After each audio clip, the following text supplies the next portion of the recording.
think this is what Peter has in mind when he's talking about Jesus as the chief shepherd. He is the one that was prophesied here in Ezekiel 34. So he points back, he's using these Old Testament illustrations to indicate who Jesus is and how we need to be in life. So the elders basically says, you're supposed to shepherd the flock. You're going to give account to the chief shepherd, to this guy here who's the scribe. And this is what he wants you to do. He's entrusted the care of the flock. Don't be like those wicked shepherds were that God was upset with, who were taken out, that Ezekiel talks about. So I mentioned before, there are tremendous problems in the church today with bad leaders. It's caused unbelievable havoc. This has caused havoc in Catholic churches, Protestant churches, Anabaptist churches, Churches of Christ, all different kinds of churches.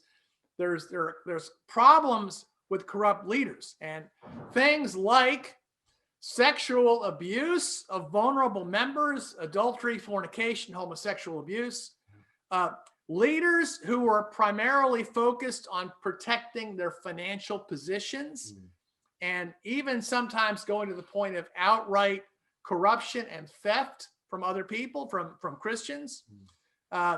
Leaders who are thinking, rather than what does the chief shepherd expect me to do here to watch out for the souls of my flock, they're thinking, what's going to happen to the donations if I preach this hard teachings of Jesus? Okay, what's going to happen to this certain rich donor in the church if I talk about some things that they're not going to like? They might cut the money off. And that steers people. It's the love and the concern for money rather than pleasing the chief shepherd. They don't understand what their real responsibility is. So, avoiding teachings on very obvious things from the scriptures, on materialism and greed, teaching on the permanence of marriage, the role of men and women in the family and the church, and non-resistance. A lot of people out there teaching about the sin of homosexuality, fornication. A lot of people don't want to address these things from the scriptures because they're afraid they're going to lose money. Okay, or somebody who's drawing a salary is afraid that they're going to be cut off financially if they preach the gospel. But you have to remember, there's the chief shepherd is the one that we're answering to. We have to have a clear conscience before him. And Peter's saying, don't be going after money. You have to prepare yourself to give a good answer to the chief shepherd. You can't be playing favorites in the church, treating the rich people one way, the rich and influential people one way, and the poor people who have no influence a different way. You can't have two different standards in the church. The other thing you can't do that I've seen is covering up.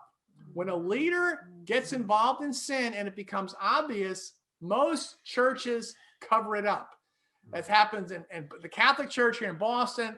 A scandal became so much worse because people realized the leaders knew about this and they were covering it up. And I mean, I've seen that from the background that I came out of even more recently than that, about the tendency when there's some corruption that takes place, let's sugarcoat it, let's hide it, let's not really directly address it like it says in the scriptures. I think this is 1 Timothy chapter 5. How many churches do all of what I'm about to read, including the last part? Okay, let's think about this.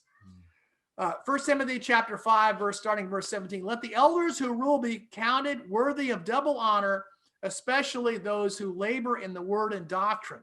For the scripture says, you shall not muzzle an ox while it treads out the grain, and the labor is worthy of his wages. Now, a lot of churches do a pretty good job with that, that they financially support those who are working. Do not receive an accusation against an elder except from 2 or 3 witnesses. And here's the part. This is where the hammer comes down.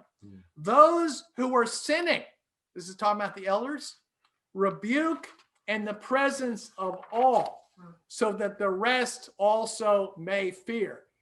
Where are the churches that are putting that part of the scripture into practice? Okay, this is what you're supposed to do.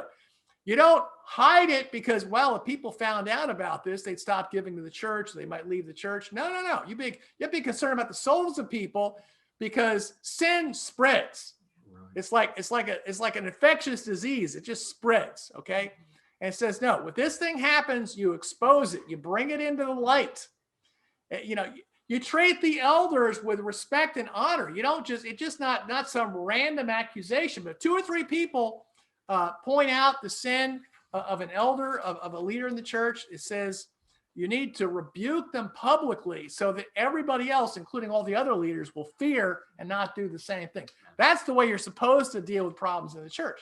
It doesn't say, well, you know, if you picked a blameless person to be an elder, you're never going to have any problems. It says, no, you're going to have problems, and here's how you handle them when they show up.